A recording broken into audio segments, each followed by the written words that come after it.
Alright guys, this is being done a little late in the night. It's much later than what I usually would watch and record, but it was mostly due to the fact I've been in a lot of pain lately. So, I did see Dynamite, you see the title, and I'm going to make this very clear. The majority of the show wasn't bad, but there was no point in the last match. This didn't need to happen. It didn't need to happen. Let's go through the show. Did I care about Will Ospreay and Paige going against Josh and Kateska? No.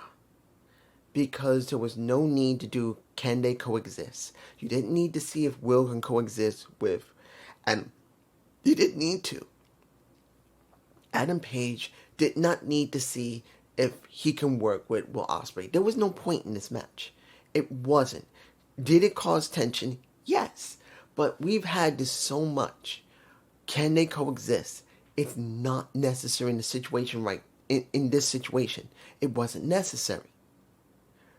They could have used Dawn to cause more dissension than actually doing this damn match. And I just did not agree with it, even though what happened. You got Hangman Page winning along with Will Ospreay, and it was Josh who had to eat it. Hell, his headgear got knocked off with a pretty much with oof, that had to hurt. But the point is, after the fight happened, I think Will's nose got bloody because Hangman Page's head hit him in the nose after Kateska did a high knee to his back of his head. I don't think it was necessary. Flat out, didn't need to be. It was dumb. Then we get Ricochet versus Zach Gowen. Look, I remember Zach. I always thought he was a very interesting character, not just because he had one leg. It's because how they were booking him in WWE, they were doing a very good job with him in there. And I do believe he went to TNA at least for one stint. I don't remember how much of a stint he did in TNA. I think he did it well before I watched it, but I think he was in it there too. But I'm like, you could have gave Zach a match separately, without Ricochet. You could have built this up because where are we, the 15th? And won the 25th for double or nothing. You couldn't at least give Zach a match where he went up against somebody and actually managed to beat them, and then Ricochet whoop his ass afterward. No. From what I understand, Zach's not retired. Yeah, he's been working 23 years in the business, and I do believe he's still working. It's just he doesn't do it as often. I could be wrong, you guys can tell me below. As far as I know, he still does work, but he doesn't do it as much. At least that's what I understand. I could be 100% wrong. But why didn't you do this for Double or Nothing?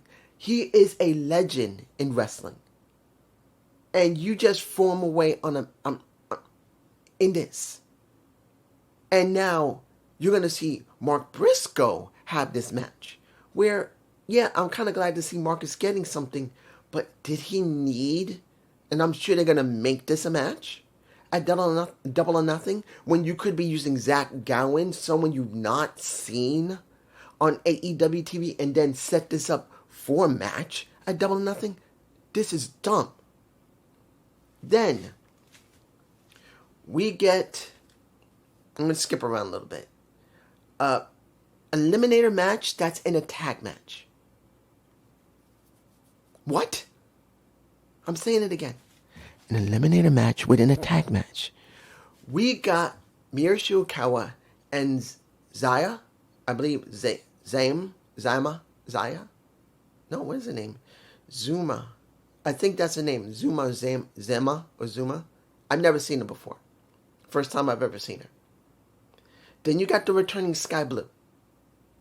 And Miura Shirakawa, who now is part of AEW now. She's no longer working for Stardom, I believe. That's where she was before. Or Joshi Pro Wrestling. Now she's working for AEW. She signed. Great. But we have an eliminator match in a tag match. What?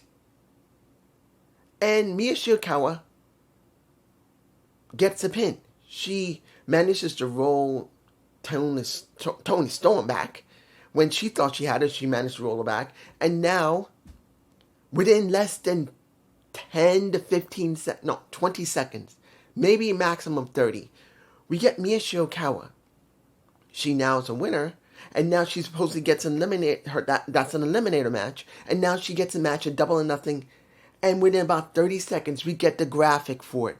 No build-up, no interview for her, since she can understand this woman, this sexy-ass woman can speak English. She can speak freaking English, and instead of setting this up for later in the night, letting Tony say, "You're a very good bitch with great tits, and I want a match with you so I can beat you, because I barely beat you the last time."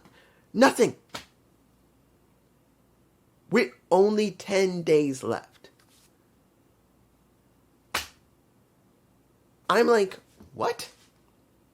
Hurt Syndicate versus Top Flight. Good match. Didn't last long. I didn't expect the Hurt Syndicate not to destroy Top Flight, which they did. They had to destroy them because they wanted to make it look like even a top tier talented tag team cannot beat the Hurt Syndicate. Then we got the Crew coming out. Andretti and Leo. And that's after we get the natural Dustin Rhodes and Sammy Guevara. And I'm like, okay, this will make some sense.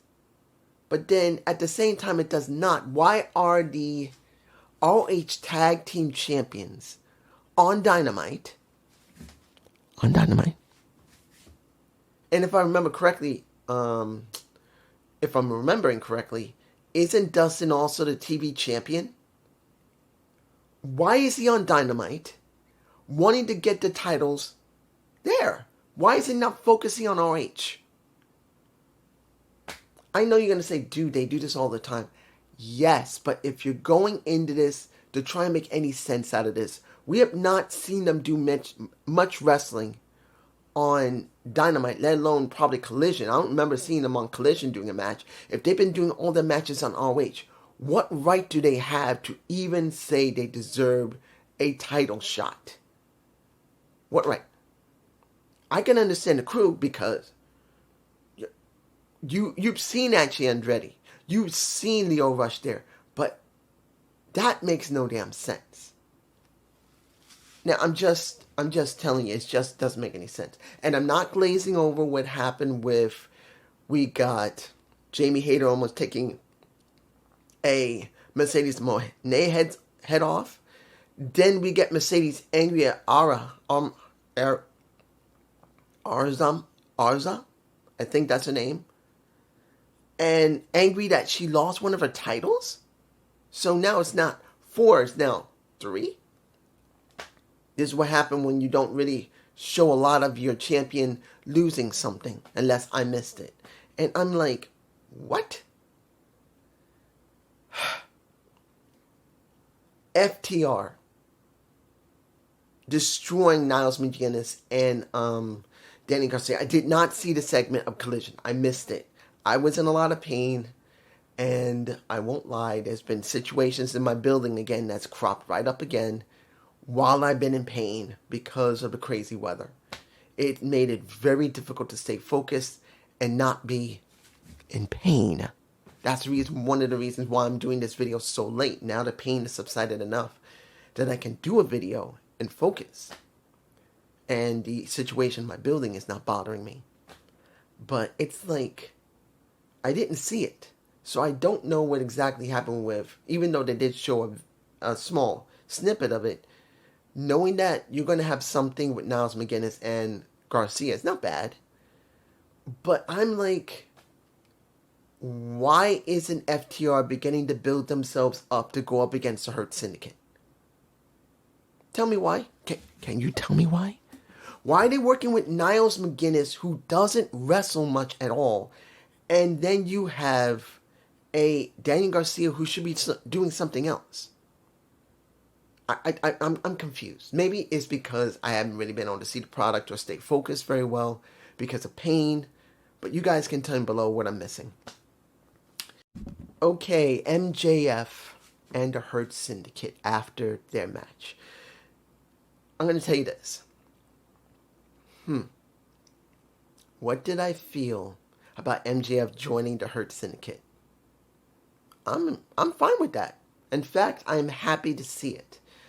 And the question's going to be, because if you have not seen Chris Van Blee's video with the Hurt Syndicate, I say again, watch it. They want to elevate talent.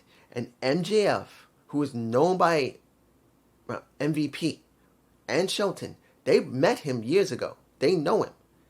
And seeing they want to elevate someone like him, and maybe they'll add another person. You never know. They may add another person. Maybe Mercedes Moné may get added to the Hurt Syndicate, or someone else.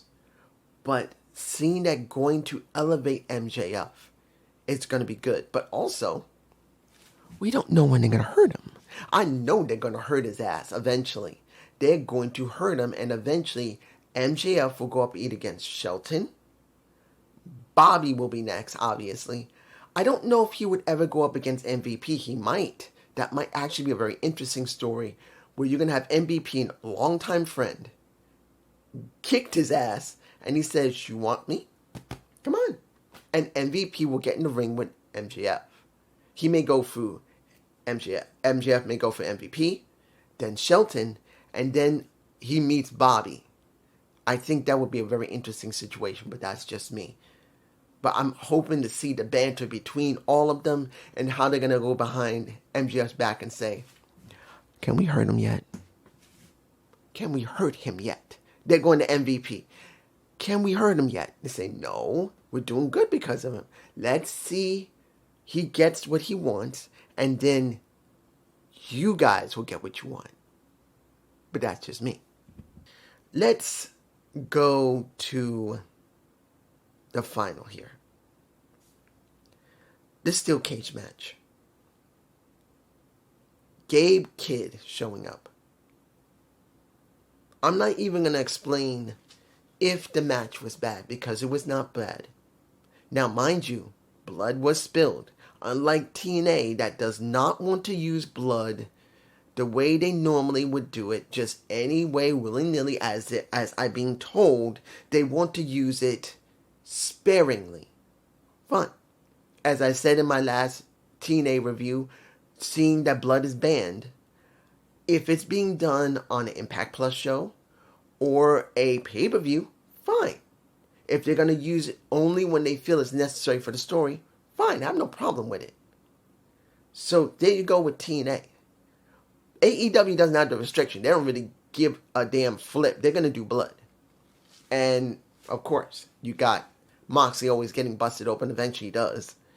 And then we get this match, which is not the point of its quality. I'm making it clear, this is not the quality. This is not the damn quality of the match. And what happened at the end, okay? This isn't about that. Seeing that Swerve came out. Seeing that the Bucks came out. Seeing that Kenny Omega got his ass kicked. This is not about that.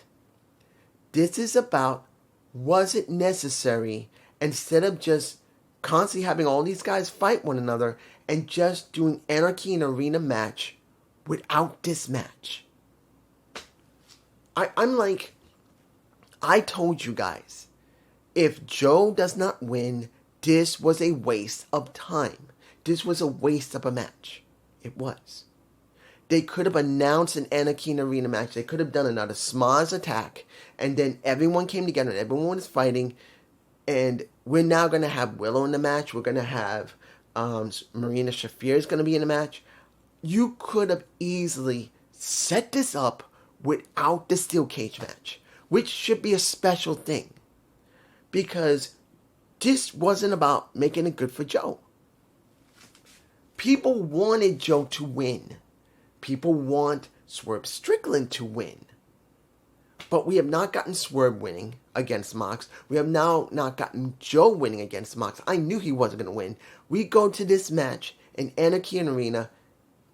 Mox can lose, and it won't matter. It will not matter. He'll still be champ. But does this really give us anything with Mox? No. I think they have no idea how to take that title off of Moxley. It isn't that they're trying to craft something here. I don't think they have a clue how to get the damn title off of Moxley. I don't even believe Kenny Omega is going to get that title or Will Ospreay is going to get that title. I know that JD, I believe he said the only person who can do it is going to be Kenny. Or, no, it's going to be Will Ospreay. I don't even think it's going to be Will. I don't even think it's going to be Hangman. Whoever wins the Double or Nothing, I don't expect either one of them to win against Moxley. I don't. If I'm wrong when it comes to when they finally do the match between those two, whoever it is, Will or Hangman Page, I just don't see it happening. Because honestly, I just do not see them dropping the title off of Mox. The way it looks like they want him to be a champion for more than a year. I think they want to do something like a Roman Reigns and give Mox a 2-year reign. I could be wrong. I'm fine if I'm wrong. But you guys think about it for a minute. Swerve could have had the title already. Adam Copeland could have the title. Joe could have had the title. Now, between Will Ospreay and Adam Page, it doesn't matter which one you plug in. Do you honestly believe Will or Adam is going to get this title at whenever they're going to do? I think they're going to do it All In. Do you actually believe that's going to happen? I don't see it happening. I just do not see it happening. I'm hoping I'm wrong, and either Adam or Will get the title at All In. But to be honest, I don't see it happen. But it's just me. Peace.